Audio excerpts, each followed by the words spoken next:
Kenzo keluar dari kamar mandi. Dia meninggalkan Azura yang sedang buang air di sana. Begitu kembali ke meja, Kenzo tidak melihat ada makanan yang tersisa. Kenzo menatap semua orang dengan bingung. Rasanya sangat lezat. Kami tidak bisa berhenti memakannya. Maaf ya, Kenzo, ucap Maxim. Kenzo langsung tahu mereka tidak memakan makanan itu. Mereka pasti membuangnya diam-diam. Tidak masalah, aku juga tidak begitu nafsu makan. Kenzo duduk di tempatnya tadi. Loh, makanannya sudah habis? Ria keluar dari dapur. Wanita itu sangat terkejut saat melihat semua makanan sudah habis. Nyonya, makanan buatan Anda sangat lezat. Kami tidak bisa menahan diri dan menghabiskan semuanya dalam waktu singkat, ungkap Ziva. Benar, sangat lezat, murah, dan mengenyangkan. Kami akan mampir lagi lain kali, ujar Lian. Aku senang kalian semua menyukainya. Suamiku sedang membuatkan bonus makanan untuk kalian. Tolong tunggu sebentar, pinta Rea. Tak lama kemudian, David keluar dari dapur membawa hidangan yang sama seperti yang dia bawakan tadi. Seporsi daging manusia dengan saus coklat yang terlihat lezat. Kami sangat berterima kasih atas perhatian kalian. Tapi kami benar-benar minta maaf, kami tidak bisa makan lagi. Perut kami sudah sangat kenyang. Jika dipaksakan memakan sesuatu, mungkin perut kami akan meledak. Maxim tertawa setelah berkata seperti itu. Kalau begitu, aku akan membungkuskannya untuk kalian. Agar kalian bisa memakannya di jalan saat perut kalian sudah lebih baik, ujar David. Ayah! Azura muncul. Gadis itu memeluk kaki David dengan erat. Azura, kenapa kau datang kemari?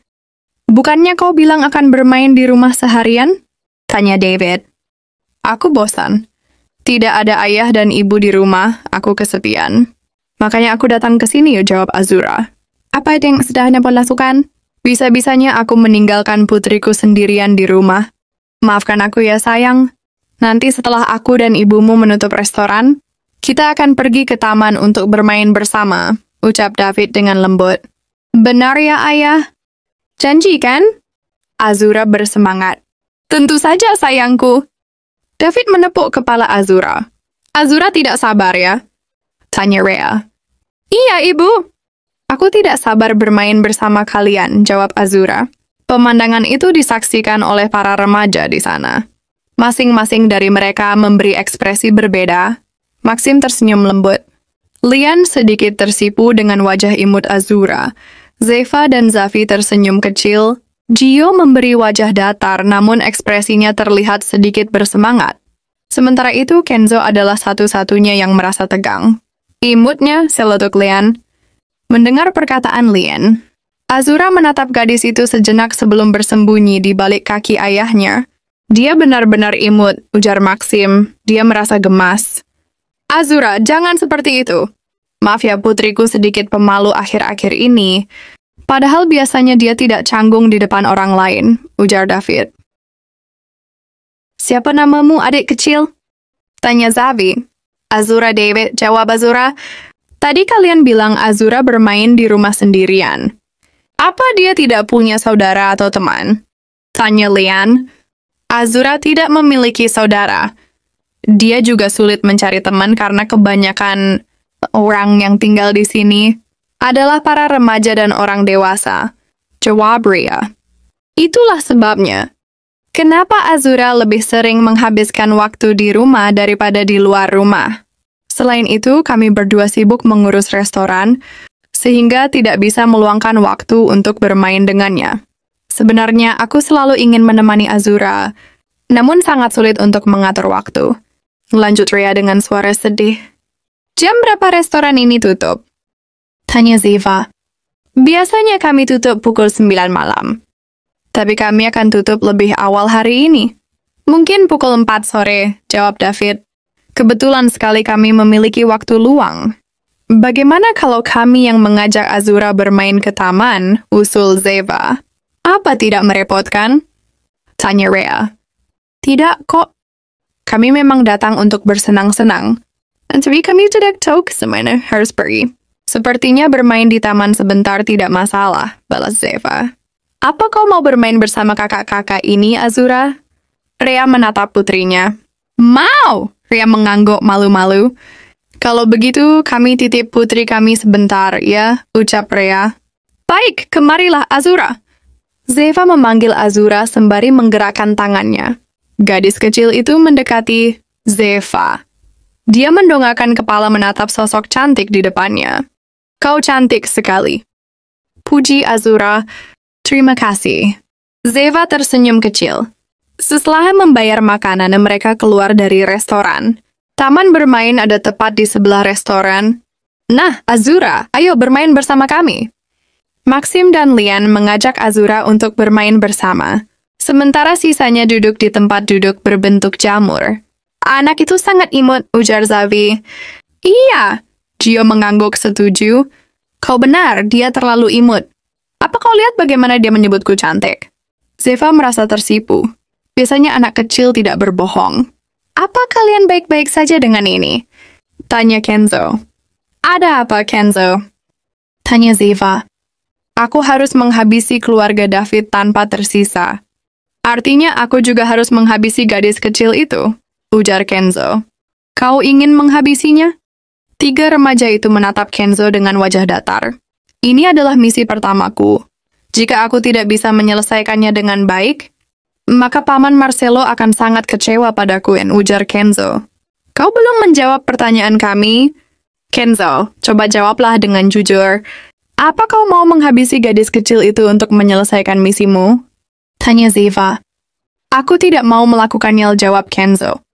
Kalau begitu, jangan lakukan, ujar Zeva. Misiku akan gagal. Kenzo menggigit bibir bawahnya. Kau benar. Zeva menghela nafas. Aku tidak mau misimu gagal. Namun di sisi lain, aku juga tidak mau kau membunuh anak itu, ujar Zeva. Kenapa? Kenzo sangat terkejut dengan perkataan Zeva. Dia kira Zeva akan memaksanya untuk membunuh Azura. Zeva seorang mafia, seharusnya dia tidak ragu membunuh, kan? Karena Zeva mengusap lengannya. Kita semua sudah melihatnya tadi, bagaimana David dan Rhea bersikap seolah mereka adalah orang tua yang baik. Bisa saja di belakang mereka menyakiti anak itu, lanjut Zeva. Namun Kenzo tidak merasa itu adalah alasannya.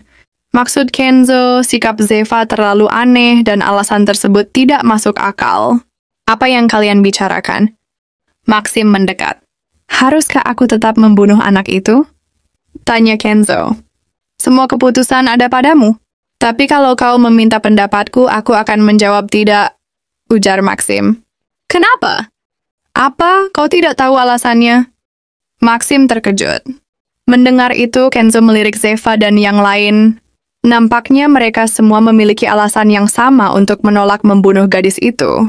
Semuanya seperti garis yang tersambung satu sama lain. Mulai dari tidak ada nama Azura di dalam informasi, kemudian Zeva dan yang lain tidak setuju membunuh Azura, namun tidak memberitahu alasannya pada Kenzo. Pasti ada hal penting dalam misi ini yang Kenzo tidak ketahui. Misi pertama pasti untuk melihat sesuatu di dalam diri Kenzo, kan? Seperti kemampuannya menyelesaikan misi. Kalau begitu, hal apa lagi yang ingin Marcelo temukan dalam diri Kenzo? Hei! Azura berteriak sambil mendekati mereka. Kenapa kalian semua hanya duduk di sini? Ayo main bersamaku. Azura cemberut. Azura, bisakah kami menanyakan sesuatu? Tanya Zeva. Menanyakan apa? Wajah Azura sangat polos, tentu saja wajah itu tidak dibuat-buat. Kau makan dengan baik, kan? Zeva menyentuh bahu anak itu. Aku makan 3 kali setiap hari, ibu yang biasanya memasak untukku. Setiap kali ayahku memasak, aku akan melihatnya, ujar Azura. Oh ya, apa masakan yang dibuat ibumu? Tanya Maxim. Sayuran? Aku tidak suka makan daging, jawab Azura, membuat mereka menghela nafas lega. Tunggu, apa kau pernah makan daging sebelumnya? Tanya Zeva. Pernah makan daging ayam, tapi aku tetap kurang suka. Aku lebih suka sayuran yang asam sedikit manis dan renyah, jawab Azura. Ibumu pasti sangat pandai memasak, ya? Celetuk Maxim. Iya dong. Ibu sangat pandai memasak. Selain itu, ibu juga sering membawakanku mainan dan akan menemaniku bermain kalau tidak sibuk. Papa juga begitu, ungkap Azura. Mereka pasti sangat menyayangimu, ujar Zeva. Aku tahu itu. Ibu dan ayah sangat-sangat menyayangiku. Mereka adalah orang tua terbaik yang aku miliki. Wajah Azura berseri-seri. Hal itu membuat semua orang terdiam. Ayo kita main sekarang. Azura menarik Zeva untuk mengikutinya. Keduanya menaiki ayunan lian juga di sana. Sementara itu, 4 remaja laki-laki masih terdiam di tempatnya, menatap para gadis dengan wajah datar. Dia sangat menyayangi orang tuanya. Anak yang malang, dia diperlakukan baik oleh orang tua yang tidak dia ketahui bagaimana aslinya, ujar Maxim. Anak kecil tidak mungkin berbohong, kan? Apa orang tuanya benar-benar menyayanginya? Tanya Zavi. Sepertinya begitu, jawab Kenzo. Apa yang akan kau lakukan sekarang, Kenzo? Sudah memutuskan? Tanya Maxim. Entahlah. Kenzo berpikir keras. Jika dia membunuh Rhea dan David, kemudian melepaskan Azura, anak itu akan berakhir kesepian karena kehilangan kedua orang tua yang dia sayangi. Ditambah lagi, Kenzo gagal menyelesaikan misinya. Namun di sisi lain, Zeva dan yang lain tidak mendukung tindakan membunuh. Azura dan Kenzo tidak berpikir ini misi yang mudah.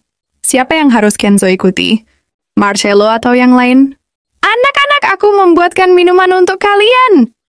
Ini sangat menyegarkan. Ayo minum dulu. Rhea datang.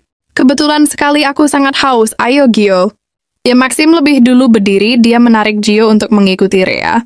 Ibu, tunggu! Azura berlari ke arah Rhea. Gadis itu melompat dan memeluk ibunya dengan erat. Ayo! Zavi menepuk paha Kenzo sebelum mengikuti mereka. Kenzo masih diam di tempatnya karena beban pikiran yang berat. Kenzo! Zeva menarik tangan Kenzo. Dia tersenyum kecil, memberi isyarat agar ikut bersama mereka. Kenzo mengikuti yang lain kembali ke restoran.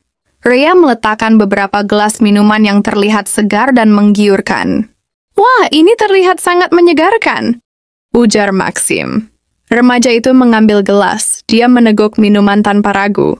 Maaf merepotkanmu, Nyonya David, ucap Lian. Akulah yang seharusnya mengatakan itu pada kalian. Karena sudah bersedia mengajak putriku bermain, balas Rhea. Ibu, kenapa aku tidak dapat minuman yang sama seperti kakak-kakak ini? Azura menarik ujung pakaian ibunya. Tidak seperti semua orang yang mendapatkan jus, Azura mendapatkan susu. Minum susu ini sampai habis. Aku akan memberikanmu minuman yang sama, ujar Rhea. Baiklah. Aku permisi dulu. Kenzo berdiri. Dia keluar dari restoran. Dia kenapa? Tanya Rhea. Mungkin dia kebelet, celetuk Maxim. Di sini kan ada kamar mandi, balas Rhea. Aku permisi dulu. Zeva keluar dari restoran. Dia menyusul Kenzo yang tengah berdiri di depan mobil. Remaja itu menyandarkan punggungnya, melipat kedua tangan dan menekuk wajah. Kenzo, lihat aku! Zeva menyentuh kedua pipi Kenzo, membuat anak itu menatapnya. Semuanya akan baik-baik saja, ujar Zeva. Aku mengerti kau pusing karena tidak tahu harus mengikuti perkataan siapa. Namun sebelum mengikuti perkataan orang lain, lebih baik kau mengikuti dirimu sendiri, sambung Zeva. Aku membuatmu khawatir ya. Kenzo menyentuh punggung tangan Zeva. Iyalah, siapa yang tidak khawatir melihat kekasihnya seperti ini? Dicak Zeva. Maafkan aku karena sudah membuatmu khawatir. Aku akan mengikuti kata-katamu, tapi aku butuh ruang untuk berpikir sejenak, pinta Kenzo. Baiklah, tapi jangan berdiri di sini. Rhea dan David bisa curiga padamu. Bagaimana jika kau melakukan sesuatu? Seperti membelikanku keripik kentang di supermarket di ujung jalan sana, usul Zeva. Kenapa kau tidak bilang kalau kau tidak ingin berjalan sendiri? Kenzo tersenyum kecil. Hehehe, ketahuannya. Zeva tertawa kikuk. Aku akan membelikannya untukmu, ujar Kenzo. Memangnya kau punya uang? Tanya Zeva. Ayahmu memberiku sedikit modal. Kenzo menunjukkan selembar uang dolar pada Zeva. Baiklah, tolong ya. Zeva menepuk kepala Kenzo sebelum masuk kembali ke restoran. Kenzo pergi ke supermarket di ujung jalan dengan berjalan. Jaraknya sekitar 350 meter. Kenzo sengaja melangkah sedikit lambat sembari menenangkan pikirannya. Zeva benar, aku harus mengikuti hatiku sendiri. Kenzo sudah memutuskan apa yang akan dia lakukan sekarang. Setelah membeli beberapa bungkus keripik kentang, Kenzo kembali ke restoran. Teman-teman, Kenzo merasa heran karena tidak ada siapapun di sana. Namun mobil mereka masih di luar. Kenzo mencari mereka ke segala tempat di restoran itu. Kenzo bahkan masuk ke dalam dapur. Dia melihat banyak daging di dalam ember besar yang telah dicincang halus. Kenzo memalingkan pandangan dari daging tersebut. Mereka tidak ada. Kemana mereka pergi? Apa mereka meninggalkanku? Tidak mungkin itu terjadi. Lalu apa? Jantung Kenzo berdetak lebih kencang. Dia takut jika terjadi sesuatu kepada mereka. Nak, apa yang kau lakukan di sini? Itu adalah David. Pria itu baru masuk ke dalam dapur. Maafkan aku, Tuan. Aku hanya mencari teman-temanku. Kemana mereka pergi? Tanya Kenzo dengan tenang. Mereka mengunjungi rumahku. Mereka ingin bermain dengan Azura. Jawab David. Namun senyuman pria itu terlihat sangat memuakan. Membuat Kenzo merasa mual. Kalau begitu, aku harus pergi menemui mereka. Ujar Kenzo. Aku akan mengantarmu, ayo. David berjalan lebih dulu, Kenzo mengikuti dari belakang. Sekarang, Kenzo baru sadar kalau lingkungan ini sangat sepi. Memang banyak rumah di sekitar, namun tidak terlihat pemiliknya. Kebanyakan restoran atau kafe pun tutup. Kalau tidak salah, dalam informasi dituliskan semua penghuni lingkungan ini lebih senang menghabiskan waktu di dalam rumah dan tidak mengurusi tetangga mereka. Baton Kenzo. Kita sampai. Mereka berhenti di depan sebuah rumah yang terlihat sangat sederhana di antara rumah-rumah lainnya di sini. Mereka ada di sini, kemarilah. David membawa Kenzo menuju ruang bawah tanah. Sambil menuruni tangga, Kenzo menoleh ke sana kemari. Dia terkejut saat melihat apa yang dia temukan di ruang bawah tanah itu. Zeva dan teman-temannya tergeletak di lantai. Dengan kedua mata terpejam, mereka seperti tak sadarkan diri. Bukan hanya mereka, Azura juga ada di sana. Apa yang terjadi? Tanya Kenzo. Inilah akibatnya menerima minuman dari orang asing. David tersenyum. Apa yang kau masukkan ke dalam minuman mereka? Kenzo menarik leher pakaian David. Memangnya apa yang bisa aku masukkan ke sana? David tersenyum miring. Cepat katakan padaku, teriak Kenzo. Itu hanya sedikit racun yang melumpuhkan kesadaran. Seseorang dalam beberapa jam, jawab David. Sialan, kau juga memberikan racun pada putrimu? Kenzo bergetar. Bukan takut, namun merasa marah. Lagi pula, dia bukan putri kandungku. Dia hanya anak pungut yang menyusahkan. Tentu saja aku menyayanginya dengan baik sebelum aku menjualnya suatu hari nanti. David tertawa. Bajingan! Kenzo hendak memukul David, namun tangannya ditahan oleh seseorang. Kenzo tidak mengenal pria itu. Berhentilah bermain-main. Kita harus cepat mengirim anak-anak ini ke pelelangan. Ujar Ken. Dia menarik tangan Kenzo. Menahan kedua tangan remaja itu di belakang punggungnya. Kenzo tidak tahu siapa dia karena tak ada informasi tentangnya di tablet.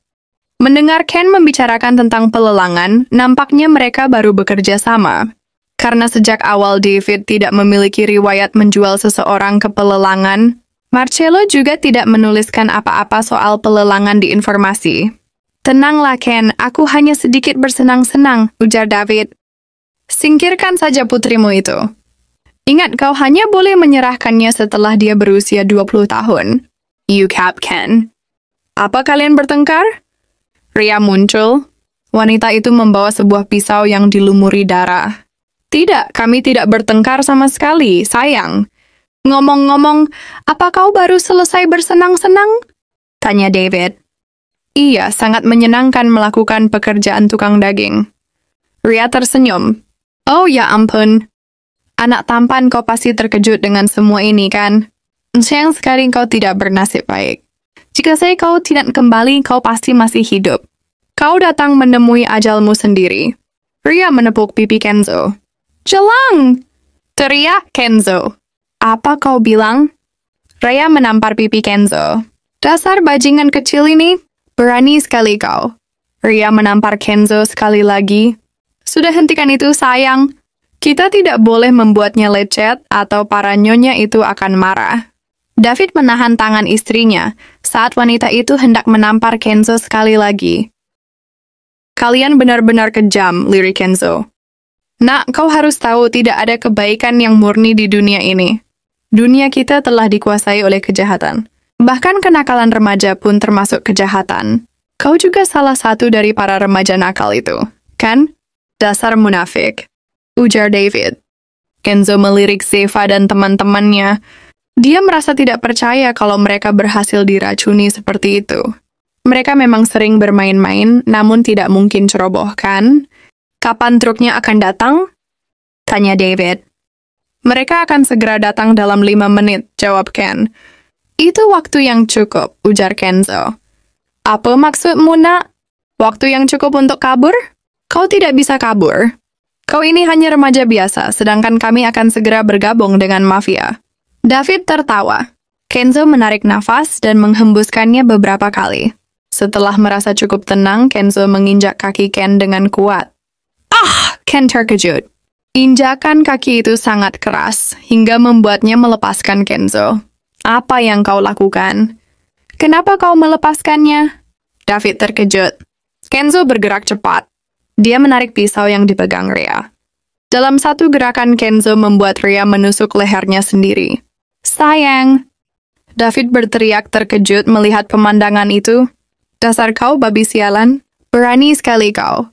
David mengeluarkan sebuah pistol dari saku celananya.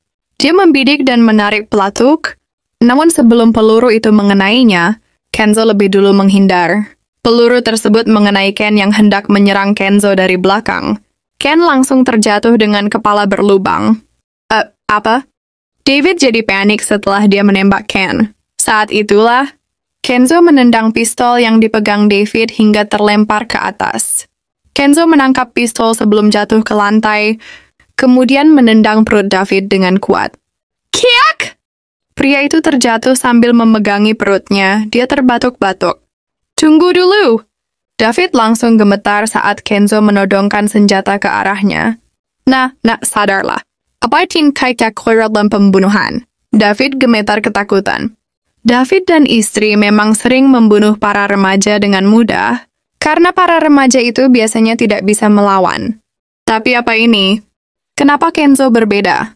Bahkan David merasakan aura kuat yang dikeluarkan oleh anak itu. Berani sekali kau menyebut kata pembunuhan dengan mulut kotormu. Kau adalah bajingan terburuk yang pernah kutemui.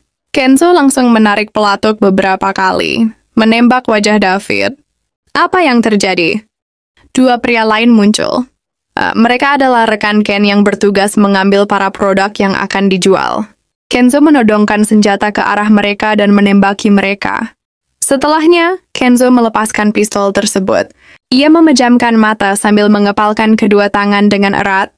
Kenzo bisa merasakan bagaimana tangannya bergetar, jantungnya berdegup kencang, tubuhnya langsung terasa panas. Kenzo tidak percaya dia benar-benar membunuh orang sekarang. Tidak apa, Kenzo. Ini benar, apa yang kau lakukan adalah hal yang benar. Mereka adalah penjahat, dan kau juga seorang penjahat sekarang, batin Kenzo. Tak lama kemudian, Kenzo mendengar suara tepukan tangan. Kenzo terkejut. Dia sontak menoleh ke arah Zeva dan yang lainnya. Rupanya merekalah yang bertepuk tangan. Mereka memiliki ekspresi bangga, seolah Kenzo adalah seorang anak yang telah melakukan hal membanggakan untuk orang tuanya. Kau hebat, Kenzo, puji Maxim. Tadi itu gerakan yang bagus, ujar Zavi. Zeva berdiri, dia langsung memeluk Kenzo dengan erat. Kau sudah melakukannya dengan baik, Kenzo, bisik Zeva. Sejak awal kalian tidak kehilangan kesadaran, kan? Tanya Kenzo. Racun seperti itu mana mempan untuk kami? Zeva tersenyum. Sejak kecil, mereka semua telah menjalani pelatihan khusus, yaitu dengan meminum racun untuk memperkuat tubuh mereka. Oh, anak itu! Kenzo melirik Azura yang masih memejamkan mata. Anak itu bukan putri kandung Rea dan David. Kenzo tersenyum kecil. Sekarang dia tidak harus membunuh anak itu. Apa semua sudah selesai? Suara itu milik Marcelo. Dia melangkah mendekat, menoleh ke arah para mayat segar yang berserakan di lantai. Mereka pasti sering melakukan pembunuhan di sini. Tempat ini kedap suara, ujar Marcelo. Kini pria itu menoleh ke arah Azura. Aku mengatakan kepadamu untuk membunuh semuanya, kan? Tanya Marcelo. Paman, dia bukan anggota dari keluarga ini. Dia juga tidak terlibat, ujar Kenzo. Terlibat atau tidak, kau harus membunuh semuanya. Perkataan Marcelo membuat Kenzo tersentak. Aku akan memberimu satu kesempatan. Habisi gadis kecil itu, ujar Marcelo. Aku tidak bisa melakukannya. Kenzo langsung menggendong Azura. Dia memberi tatapan tajam pada Marcelo. Kenzo Marino, apa sekarang kau berani menentang perintahku? Marcelo menatap Kenzo lebih tajam dari bagaimana anak itu menatapnya. Dalam sekejap Kenzo merasa sesak. Aura yang dikeluarkan Marcelo benar-benar menekannya. Aku tidak akan membunuhnya. Anak ini tidak terlibat dalam apapun. Dia adalah korban di sini. Tegas Kenzo. Baiklah kalau begitu. Marcelo melangkah mendekat. Kenzo sontak memejamkan mata sampai ia merasakan tepukan pelan di kepalanya. Kenzo membuka kedua matanya, menatap ke arah Marcelo yang tersenyum kecil. Bagus sekali, Kenzo, puji Marcelo. Apa? Kenzo tidak mengerti. Selama ini, aku sudah cukup kesal karena kau benar-benar menuruti semua perintahku. Aku senang kau menjadi penurut, tapi aku tidak suka kalau kau selalu bergerak atas perintah seseorang. Aku ingin melihatmu bergerak dengan keputusanmu sendiri. Kau sedang membuktikan kepadaku kalau kau sanggup melakukannya. Marcelo menepuk bahu Kenzo beberapa kali. Kau mungkin sudah menebak sekarang alasan kenapa aku tidak menaruh anak ini dalam informasi. Aku sengaja melakukannya agar kau bergerak seperti ini, ujar Marcelo. Mendengar itu, Kenzo langsung mengerti kenapa misi ini terasa aneh dan membingungkan. Untung saja dia dapat menyelesaikan semuanya dengan baik. Papa, siapa sebenarnya anak ini? Tanya Ziva. Dia adalah anak hasil penculikan. Rhea dan David menculiknya saat dia masih berusia 2 tahun. Mereka membunuh orang tuanya, kemudian membawa anak ini dan memberinya racun yang bisa menghapus ingatan. Mereka bersikap baik kepadanya seolah mereka adalah orang tua anak ini, jawab Marcelo. Tapi apa tujuan mereka melakukannya? Tanya Ziva. Kalau tidak salah, tadi David mengatakan dia akan menjual Azura setelah berusia 20 tahun. Tapi kenapa menunggu 20 tahun? Zavi terheran. Ini adalah hal yang cukup populer saat ini, ujar Marcelo. Maksud Papa? Seseorang sengaja menculik anak kecil, kemudian merawatnya seperti anak sendiri. Dia akan membuat anak tersebut bergantung padanya dan sangat menyayanginya. Setelah anak itu menginjak usia yang ditentukan, dia akan dijual ke pelelangan secara terang-terangan. Nantinya anak itu akan mengalami guncangan mental karena tidak menyangka orang yang mereka anggap sebagai malaikat pelindung melakukan hal seperti itu. Melihat anak-anak yang dibesarkan menjadi seperti itu, orang-orang gila ini akan merasa sangat senang, ujar Marcelo. Mereka merasa tujuan hidup mereka telah dipenuhi. Biasanya sales orang-orang ini akan merawat lebih dari 1 orang anak, namun mereka menempatkannya di berbagai tempat. Nantinya, dia akan bersikap seperti orang tua yang sibuk dengan pekerjaan, hingga membuat anak yang dia sayangi tinggal sendiri. Padahal, dia melakukan itu agar para anak-anak yang dia besarkan tidak tahu kalau dia memiliki banyak anak lain selain mereka. Yang pasti, hal ini memang sangat gila. Aku telah menyaksikan beberapa kali bagaimana reaksi anak-anak yang telah dijual. Mereka seperti orang gila. Orang-orang pun berlomba-lomba membeli mereka untuk dijadikan mainan yang sedikit unik. Sambung Marcelo. Wah, dunia benar-benar gila, celetuk Maxim. Lalu kemana kita akan membawa Azura? Tanya Kenzo. Kau tidak perlu khawatir soal itu. Aku yang akan mengurusnya, ujar Marcelo. Di sini Kenzo kembali merasa aneh. Mereka bilang Marcelo sangat kejam. Namun pria itu melepaskan seorang gadis kecil dan merepotkan dirinya sendiri, padahal bisa saja Marcelo membunuhnya di sini. Ada apa, Kenzo? Pan kau sedang berpikir kenapa aku tidak membunuhnya? Tanya Marcelo. Iya. Kenzo mengangguk. Karena menurut kami Aguero, membunuh anak kecil adalah tindakan pengecut, terutama jika dia tidak berasal dari keluarga musuh. Hal ini termasuk aborsi dan membunuh anak haram, ujar Marcelo. Itulah sebabnya Zeva dan yang lain tidak ingin membunuh Azura. Bagaimana jika dia berasal dari keluarga musuh? Kalau dia tumbuh lalu menyerang Aguero. Lebih buruknya kalau dia seorang psikopat sejak lahir? Tanya Kenzo. Itu artinya Aguero akan bersenang-senang lagi. Marcelo tersenyum kecil. Pria itu mengambil Azura dari Kenzo. Aku tidak menyangka mereka akan bekerja sama dengan pelelangan budak. Mungkin Aguero harus memberikan beberapa hadiah pada pelelangan budak karena sudah mengacaukan pekerjaan mereka. Marcelo melirik Xavi. Serahkan saja padaku, Pak, ujar Xavi. Dia cukup bersemangat dengan tugas baru. Paman, ada hal lain yang ingin aku tanyakan, ujar Kenzo. Apa? Aku masih tidak mengerti apa hubungan Aguero dengan keluarga ini, ucap Kenzo. Ya, sebenarnya Aguero tidak memiliki hubungan apa-apa dengan keluarga ini. Mereka tidak pernah merugikan kami, jawab Marcelo. Apa? Kenzo terkejut.